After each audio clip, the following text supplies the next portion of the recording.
y'all. Welcome to the Vibes and Pearls podcast. Today, we're actually going to touch on two different topics. So, first question is, what are you going to do when you have the mic? Are you going to utilize it to make impact, or are you just going to make a fool out of yourself? Also, with the way how social media has been going in terms of people making videos just to go viral and get a few likes, popularity, to what extent is it worth it? Do you put your integrity at risk? Do you even care? We'll get into it. Stay tuned. Come on, yeah. I see you, Deonna. Okay, Gia. DST, D9. Let's go, let's go, let's go. It's violets and pearls with the Delta girls. Okay. Wearing crimson and cream, call them chocolate supremes. And if you're shopping for things like popular things, they got all of the things from clothes to jewelry. It's a dream to talk about things the D9 way. It feels good to be Greek and change lives, man. It feels good to uplift, to give back and speak facts. Violets and pearls is where it's at. Come on, yeah. VMP, everybody say, hey, it's about. So, Deonna, I actually like this topic or the topics for today. The first thing I thought about was Miss Kim Burrell. Or is she a pastor? I'm not even sure. She does preach sometimes. Okay. She may be a minister. Okay. Well, Kim Burrell. So I know that you've seen her in the media lately. And the first thing I thought about was her last social media appearance, or public appearance, I should say. And she was on the Tamron Hall show. And there was an interview, and it sounded like, to me, this was an opportunity to for her to redeem herself. So for those who are watching who may not be familiar with what we're talking about, Kim Burrell is a very well-known gospel singer, amazing voice. And maybe a few months ago, she was invited to a church where she was supposed to make an appearance. I don't know if she was supposed to provide any type of pastoral or words for the people or just sing. But she did take a few minutes to give a little spill on the people that you're hanging around. And it wasn't in the best way. The way how I took it and interpreted the words that she was saying was quite belittling, making reference to people living in trailer parks, people not paying their bills on time. And while I feel like there was a message that could have been delivered, it was just it went totally left. And her delivery and her choice of words, it was really, really disheartening and disgusting. I was really embarrassed. Wow. Yeah. So, fast forward, Tamron Hall gives Kim Burrell an opportunity to come on the show because, of course, there was a lot of backlash in the media. People listened to the sermon or her spoken words, I should say, and there was backlash. Like, people were offended.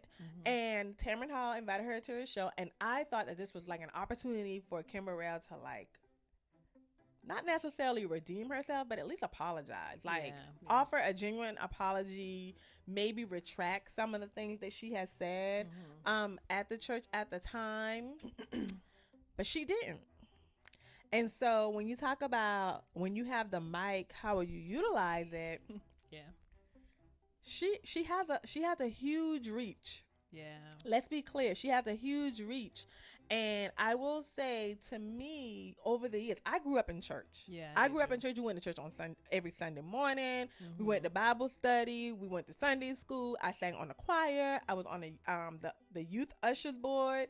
So I was heavily involved in church. And over the years, the evolution of church has changed. Church is no longer how I remember it. You can access church online. You can actually watch church from the comfort of your home. That wasn't a thing, several years ago. And so I feel like, and people in general are changing their perspective when it comes to being in church, their religion, their spirituality. That's a whole nother conversation. But I feel like she gave the people that say, you know what, I don't want to be in church. I don't want to be around people that's judging me or talking down on me because I'm not where they are. I felt like she gave them ammunition. She gave them, you know, real substance to their argument. Right. Well, first of all, let me say, this outfit, y'all, do you see my sis? She is clean, right? I had to bring that up because this hat is everything. I did not see Kim Burrell speaking at the church. However, I did catch the clip of her at Tamron Hall. And I just remember her saying something about how she didn't have people to come to her defense and there was a chance for them to support her. And she at first was like, I'm not going to name anybody. And then she dropped Yolanda Adams' name. I was like, you just said you weren't going to name anybody. Then you dropped her name. And then Tamron is coming for, you know, to the defense of Yolanda Adams, saying, hey, she's from Houston, I'm from Houston. Basically, you're not going to talk about my sister that's from Houston. So I just feel like, unfortunately, Kim Burrell just keeps digging herself into a hole. And to her, she may think that, you know, the things that she says are okay. You know, maybe she's thinking that she's going to help somebody with this perspective that she has. But I think she forgets that her celebrity, if she plans to cross over to, you know, like another level of being a celebrity, the things that she says is not going to get her there, you know.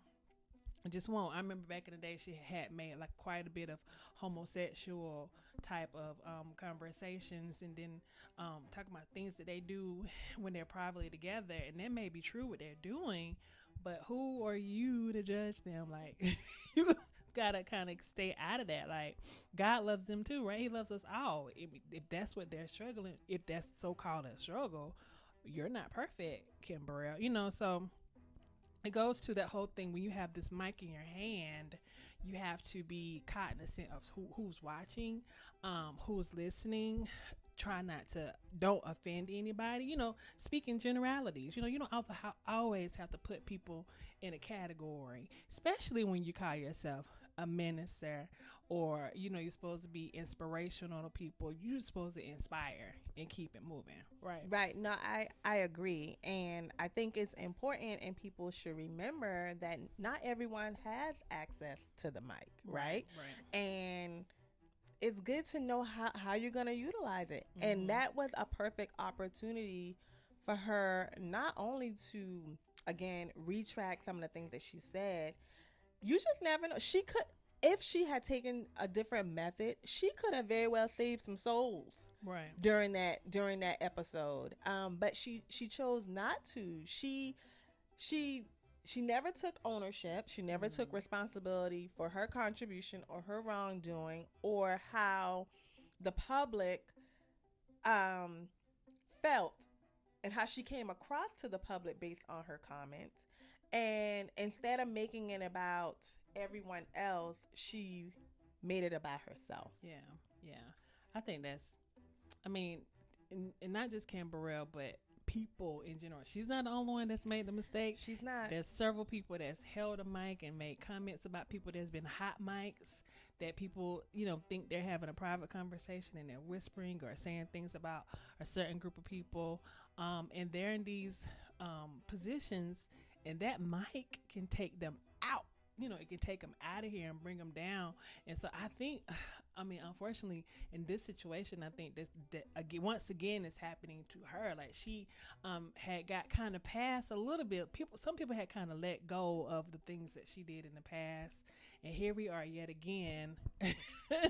reminding people of something that, you know, you kind of said. And then, oh, I do remember when she said such and such back in the day.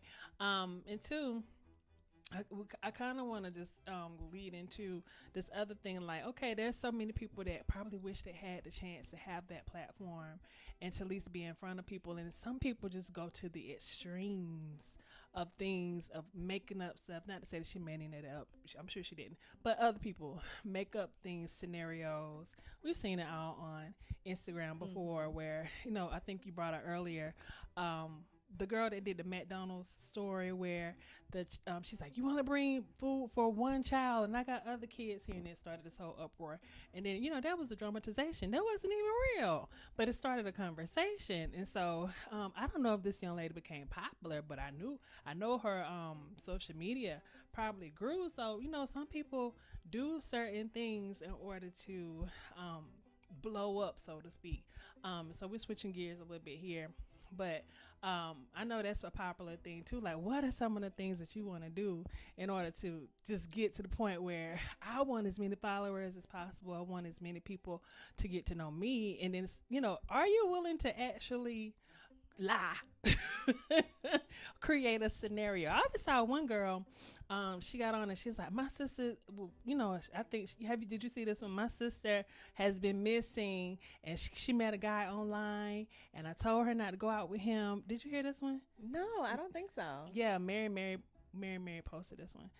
What's the light skinned Mary? I don't remember the name. Oh, Tina. Erica. Yeah, she posted it. And she was like, the girl was like, my sister's been missing. She went out with this guy. She met online. And I told her not to go. And now everybody looking for her, but I'm not going to look for her. You know, and everybody was like, what? And it became this whole big story. And was it a skit? Did it end up being a skit? It was a skit. It was not even true. And it started all this uproar. You know, people's like, how can you say that's your sister? And it's like, to what measure or extreme do you think you have to go to create these scenarios in order to gain popularity? Right. And then what are you accomplishing? So you gain the popularity, but then what?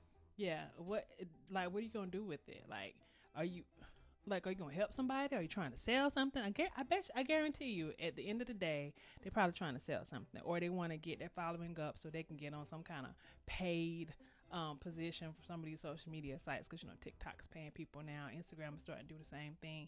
Of course, YouTube and all of that, but these people are kind of like sacrificing their integrity. Right, to do these types of things. So, and then too, the actors in it, like, you know, I saw you're imagine that guy that played the daddy of that McDonald's, you know, skit. You the deadbeat dad that won't bring any other kid, even though that whole scenario, I wouldn't call him deadbeat, but why would you put yourself in that position? Yeah, it definitely. I remember it created an uproar, and people were talking about it for a good few weeks. Yeah, like trying to and I mean, there was like some real conversations going on and happening between, you know, in private Facebook groups about, you know, whether he was right, whether he was wrong. Mm-hmm. People stopped talking to each other based on their perception and how they felt it should have been handled. Yeah. And don't get me wrong, I definitely can appreciate thought-provoking scenarios. Mm-hmm. But when your scenarios actually impact a whole community of people, right, and it's just totally made up, we're not talking about a hypothetical. Like, it was presented as if like this was a real life situation that happened, and oh my God, I can't believe he did this to me and my kids. Yeah. And it's relatable too, because, you know, a lot of people's like, oh, my baby daddy do the same thing. Or my sister met a guy online and I told her not to go too. See, that's why you can't do that type of thing. And it was all just for some likes. Yeah, just for some likes. What are you willing to do for some likes? I done seen some people do some outrageous things for likes. Even have, you know, I'm pulling up my marketing, but it's called pretty much, you know, clickbait. And then there's phishing emails. And there's all these different things, false advertisements that you want to put out in order to get attention. And then think once they have your attention, then they can possibly get money off of you some kind of way, whether it's, like I was saying earlier, based on likes or selling something. So is it worth it? I feel like in some instances you kind of selling yourself out. Like, why are you creating this uproar about what? Right. I don't know. It's kind of like desperation too. Like, right. I don't know. Yeah, it's weird. I don't think it's good. I can't even see myself like, okay. Oh, you know what else? It reminds me. You know, a lot of YouTube channels are just straight fake. Like, they act like they have. And same thing with some of these Housewives, and, you know, they just make up the stuff that's not even really reality or it's scripted.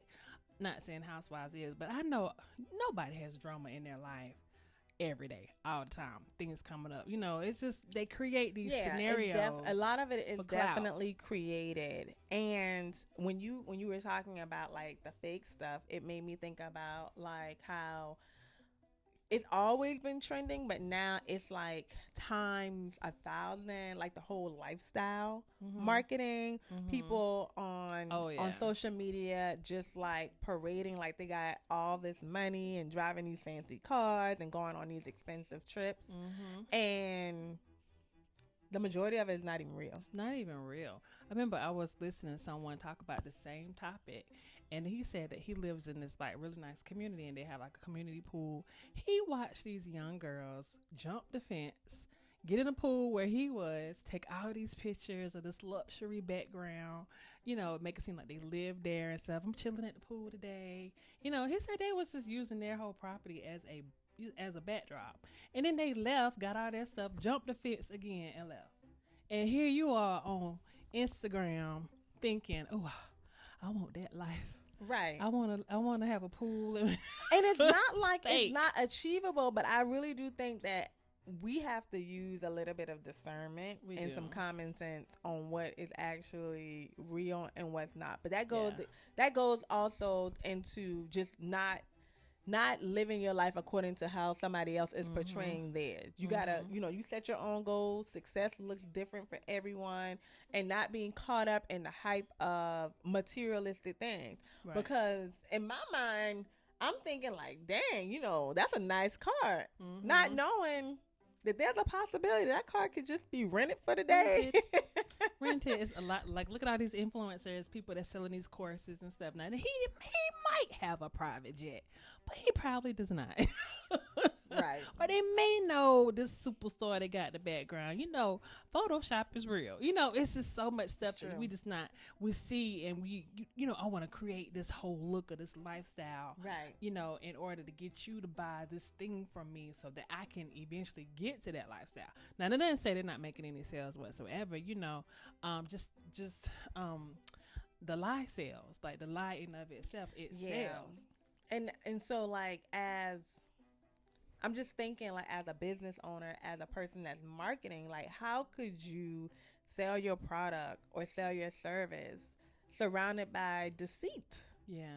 Like, I don't know, it just doesn't sit well with me. Yeah. And also like I feel me personally, if I'm going around lying about my lifestyle, I'm the only one that's really the fool. Right. Because I'm operating as if I'm living this life and I'm not. Now, don't get me wrong. There's a difference between portraying a life and manifestation. Okay? They are not the same thing. And what I'm talking about are people that are portraying a life and a lifestyle that does not exist. It is not the same as manifestation. I manifest all day long. Yeah. Okay. You picture yourself like, I got a mansion. I got I got this. I got that. But can you I know you like the Housewives shows too. I do too. But can you imagine if a camera follows you around all day? I would get fired off the show for sure. Because all I do is work, and I'm a quiet person at home and stuff. I'm an extrovert, but I don't have all this noise and things happening. Like, a lot of what I do is me head down, concentrating, trying to hustle it out. And I'm pretty sure you probably be the same way. Well, I will be honest. I love me a good housewife show. Like, I have a few favorites. Yeah. But I think honestly, I feel like that's how it started, right? Because the Housewives franchise is old. I think it started in 2006 or 7. So it's a couple decades in. And I think that's how it started. And of course, we all know, unfortunately, drama sells. Yeah, it does. So, and you got to create something. You got to create some type of entertainment for people to continue to be drawn in and engaged. Yeah. And for me, my husband asks me all the time, he's like, why do you watch these housewives shows? And honestly, I don't watch it, contrary to popular belief, I don't watch it for the drama. Like, when the Housewives of Atlanta first came out, I'm not going to lie, that was my first time being exposed to some black women that were like successful in terms of having their own business, and living a life of luxury. Yeah. And living a life of luxury. Now, granted, some of them were married to like professional athletes, a real estate investor, and so forth. But that was the first time that I had seen like black success and black money. And I'm like, wow. Yeah. And I just got drawn into it and thinking about all the different routes and avenues, each of the franchises in terms of what they did to accumulate wealth. And that's what I was drawn into. And that's real. And I can't lie, the outfits be hitting too. Yeah, girl. They be dressing now. I'm a purse girl. I love them. Ooh, that's a Gucci. Or that's, I like different purses. I do peep that out too. But do you ever wonder if all of that is real? Like some of that can be fake. Like some of it can be. You're right. Not necessarily their lifestyle, but the material things like the house, the cars, all of that stuff. Because I remember, I don't want to name names in this, but I remember like them saying like, girl, she rented that house or she rented that car for that week. I don't know how long they shoot for, but I know it's not for a very long time. And so some of these people actually rent the houses for that, for those episodes. Yeah, so I wouldn't be surprised if their house is rented, if some of their cars are rented. I think for me, it's the access to be able to, if that makes sense. So like your average person, even if they wanted to, couldn't just rent a house like that for, an extended period of time, because they wouldn't be able to afford it. Yeah, they wouldn't. So even if, and I don't get too caught up, because you do have to use some discernment of like, okay, what's real and what's not, but just the level of access and exposure, I'm still intrigued by. Right. And that's something about renting your home, but to me, if you're renting for a week, I find something wrong with that. I'm like, let us see what you really do. Like, if you're really gonna do it. But a lot of people use these platforms as a way to come up. Like, okay, I got all these people watching me. Now let me create. A lot of them start businesses, or they have products, or they have whatever it is during that time frame, so they can use that time frame in order to gain new customers. And I think that's one of the smartest things to do. Like, you don't know how long you're gonna be on the show. It could be for a season, could be for a long time. Right. But while you're there, go ahead. Like Candy is a perfect example of that. Like, she already had money, but my God, look at all the new things that she and Ty have done since she's been on the show. So this is not Housewives, and y'all please don't judge me. I can be, I can go down a rabbit hole when it comes to these reality TVs. I find it entertaining. Now, back in the day when I used to watch Love and Hip Hop, girl, I had to let that one go. No, but I will say the best person that I've seen utilize the platform was CardiB. CardiB. Do you remember her teeth? Her original smile? Girl, she fits all of that. She looks good. CardiB utilized this platform. She did. She understood the assignment. She did. She understood the assignment. She utilized this platform to give her access and to gain exposure. Oh my God, she did. And she used it and she took off. Yeah, and she's now an A-list celebrity, like A-list, like pretty much everybody. And you know what she did? She utilized the mic. She may not have had but she used this platform like, hey. And I think that's how you do it, because CardiB kept it real. I don't even remember her fronting like that in the beginning. And so I remember she was trying to be, more etiquette, I guess, friendly and polite, and she was taking this etiquette course on the show. Okay. And she had her boobs out. She had like an outfit on where she was exposed. And I never forget the etiquette teacher was asking us like, why do you have to wear clothing like that? And she was like, well, I figure if I have my boobs out, men will look at my boobs and not my crooked teeth. Aww. And that was her response. Sad. And as sad as it was, I felt like she was talking to a whole lot of other people that could relate. May not be your teeth, but something that you wanted to distract people from. Right. So you gave them attention to something else, you know, regarding your body. But Cardi B killed it. She utilized the platform for what it was, and she excelled. Yeah, she's like one of my favorite celebrities just because her hustle. I do like her music too, but her hustle is like that of none other. Like she really, the fact that you would even take an etiquette class to try to better yourself, because she was a stripper for a long time, you know, and she said that she had to strip in order to just get the bills paid. She's never hid that. I can remember her being in the bathtub. It was like nasty, wild, you know, it's just bad. But look at her now. She don't have to fake any of that anymore. And I feel like she never, so, you know, just me watching, I don't know her personally, obviously, but I felt like she's always stayed true to who she was. Yeah, absolutely. Not only that, Cardi B is inclusive. Like, I have never heard her talk down on a group of people. Now, she'll have beef with other rappers and stuff and people that disrespect her. But as a you know, she, like, puts out a lot of positivity. Kind of like what we were saying, like, with the whole Kim Burrell thing. When she has that mic or attention, she encourages people to vote. You know, she's encouraging people to, like, love on each other and stuff and love your kids and stuff. That's the difference between utilizing the mic in a way that helps you excel, versus tearing people down. So, you know. All right, what do y'all think? What are your thoughts? We want to hear from you. We want to see what you think about this conversation. Do you agree with us? You know, what do you think?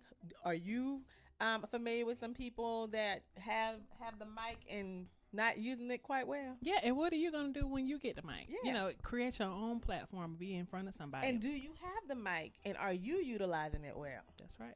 All right. Talk to you later. Like, subscribe, share. like, subscribe, share. Please. Subscribe, share. Don't forget. Like all of them. Okay. Bye. Bye.